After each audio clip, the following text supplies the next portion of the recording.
युवाओं के साथ बहुत ही सौतेला खराब व्यवहार, एक तरीके से कहें तो दुराचार हरियाणा सरकार ने किया है, बीजेपी सरकार ने किया है। पिछले 9 साल में झूठे वादों के सिवाय युवाओं को हरियाणा सरकार ने कुछ नहीं दिया।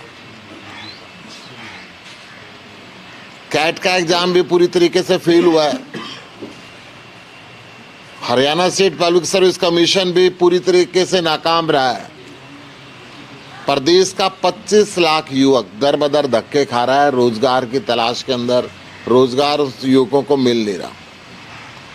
प्रदेश के अंदर स्वीकृत पद लगभग 2 लाख के करीब खाली है, जिनकी भर्ती सरकार नहीं कर पा रही है। 71,000 से ज्यादा पोस्ट केवल शिक्षा विभाग के अंदर खाली है।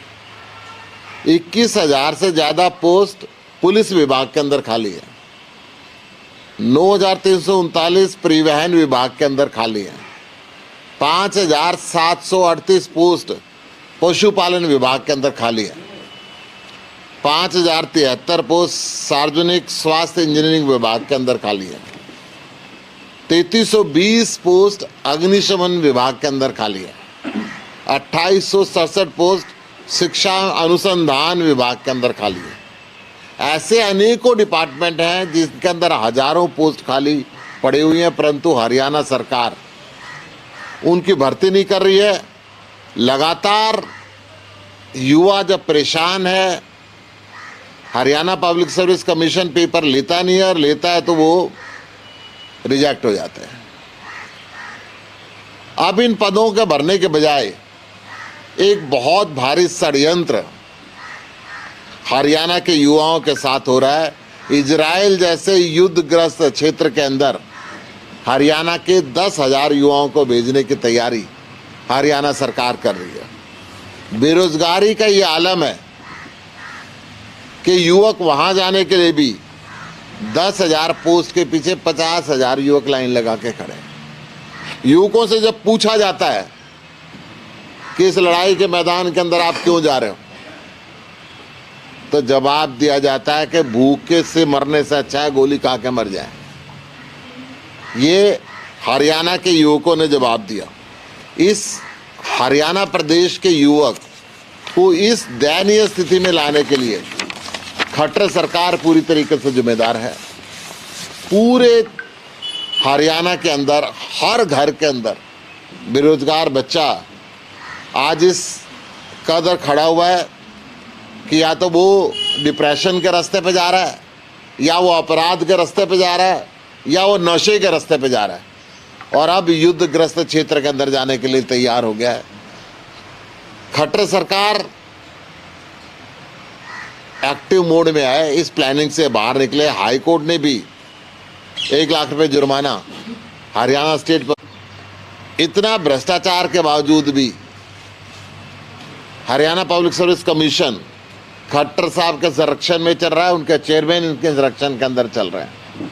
विधानसभा के अंदर मामला उठने के बाद भी कोई एक्शन, कोई ऐसी नहीं हटाया गया। पता नहीं खट्टर साहब की क्या मजबूरी है, क्यों हरियाणा पब्लिक सर्विस कमीशन के खिलाफ ये एक्शन नहीं ले पा रहे।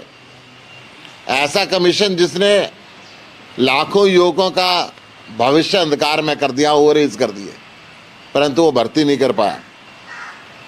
और इसी की वजह से ये जो अपराध हरियाणा के अंदर बढ़ रहा है, ये अपराध बढ़ रहा है। खट्टर साहब के शय पे एससी को मैं इसके लिए डायरेक्ट जिम्मेदार मानता हूं। हरियाणा सरकार ने वायदा किया था कि हरियाणा में 75% हरियाणा के युवकों को नौकरी के अंदर आरक्षण देंगे। जानबूझ के कमजोर कानून बना, और वो कानून अब खत्म हो चुका है। इस पे आगे बढ़ने से पहले एक वीडियो में दिखवाना चाहूँगा आपको कि किस तरीके से हम पंजाब के अंदर कार्रवाई कर रहे हैं। चलिए।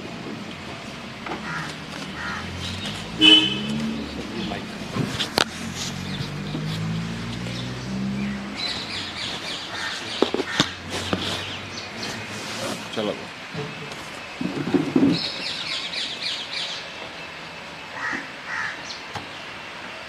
कांस्टेबल ਰੋਲ ਜੁਆਇਨ ਕਰਨ ਤੋਂ ਪਹਿਲਾਂ ਮੈਂ ਜਿਹੜੀ ਸੀ ਮੇਰਾ ਆਫਰ ਲੈਟਰ ਅਪਲਾਈ ਹੋ ਚੁੱਕਿਆ ਸੀ। ਮੈਂ ਬਾਹਰ ਜਾਣ ਦੀ ਪੂਰੀ ਤਿਆਰੀ ਸੀ, ਕੈਨੇਡਾ ਹੀ, ਟੋਰਾਂਟੋ ਸੈਨਿਕਾ ਕਾਲਜ ਤੇ ਪਰ ਜਦੋਂ ਮਤਲਬ ਮੇਰੇ ਹਫ਼ਤਾ ਤੱਕ ਪਹਿਲਾਂ ਹੀ ਮੈਨੂੰ ਪਤਾ ਲੱਗਿਆ, ਮੇਰੇ ਜਦੋਂ ਫੀਸ ਭਰਨੀ ਸੀ ਕਿ ਮੈਂ ਹੁਣ ਬਾਹਰ ਨਹੀਂ ਜਾਣਾ, ਮੇਰੀ ਜੌਬ ਆ ਚੁੱਕੀ ਹੈ ਤੇ ਮੈਂ ਹੁਣ ਇੱਥੇ ਹੀ ਰਹਿਣਾ। पंजाब सरकार हरियाणा के साथ में दोस्तों लगातार बिल्कुल बॉर्डर से लगते हुए स्टेट है, वो विदेश से अपने युवकों को वापस लाके पंजाब में नौकरी के लिए प्रोत्साहित कर रही है। जो बूढ़े माँ बाप पंजाब के अंदर अकेले बस रह गए थे, उनके साथ में आके बच्चे अब जॉब करना चाहते हैं, परिवार के साथ रहना चाहते हैं। इस शॉर्ट स्पैन के अंदर पंजाब सरकार ने 42,000 सरकारी नौकरियां दी हैं और लगातार प्रयासरत है। अनेकों उद्योगों को पंजाब के अंदर इनवाइट किया गया ताकि प्राइवेट सेक्टर के अंदर भी और रोजगार मिल सके। दूसरी तरफ हरियाणा सरकार युद्ध के अंदर, युद्धग्रस्त देश के अंदर अब भेज रही है हरियाणा के युवाओं को। मैं आपके चैनलों के माध्यम से खट्टर साहब से सीधा सवाल पूछना चाहता हूं, अगर इजराइल में जो 10,000 युवकों को भेजने की आप तैयारी कर रहे हैं, उस युद्ध के मैदान में एक भी हरियाणा का युवक, भगवान ना करे, वीर गति को प्राप्त हो जाता है तो हरियाणा सरकार उसके लिए सीधी जिम्मेदार मानी जाएगी। आप क्या सोच के इस युद्धग्रस्त देश के अंदर हरियाणा के युवकों को झोंक रहे हैं? कौन इसका जिम्मेदार होगा? केवल खट्टर साहब आप जिम्मेदार होंगे और आपके प्रधानमंत्री जिम्मेदार होंगे, जो इजराइल जैसे देश से समझौता करके हरियाणा के युवकों को उस युद्ध के मैदान के बीच के अंदर झोंक रहे हैं। आप ये कह के पल्ला नहीं झाड़ सकते कि जिसका मन होगा जाएगा।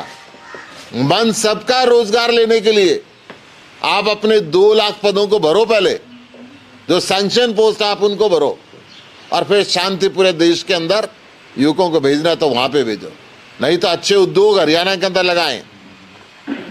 हमारी ये मांग है कि जो भर्तियां हैं विदेश के लिए भर्ती करें, परंतु शांतिपूर्ण देश के लिए करें। इजराइल जैसी कंट्री के अंदर हरियाणा के युवकों को ना झोंकें और हरियाणा पब्लिक सर्विस कमीशन के अध्यक्ष को तुरंत प्रभाव से बर्खास्त करें, जो 9 साल के अंदर भी एचपीएससी से भ्रष्टाचार नहीं मिटा पाए, उल्टा भ्रष्टाचार डबल कर दिया और ना युवकों को भर्ती दे पाए। धन्यवाद। तो सवाल आपका। एचपीएससी के चेयरमैन को तो 3 साल हो गए, आप कह रहे 9 साल में? 9 साल से लगातार ये कार्यक्रम चल रहा है। जो भी आया चेयरमैन तो पोस्ट के लिए, व्यक्ति के लिए नहीं है। लगातार 9 साल से हरियाणा सरकार इसमें फेल होती रही है, सैंक्शन पोस्टों की भर्ती नहीं कर पाई।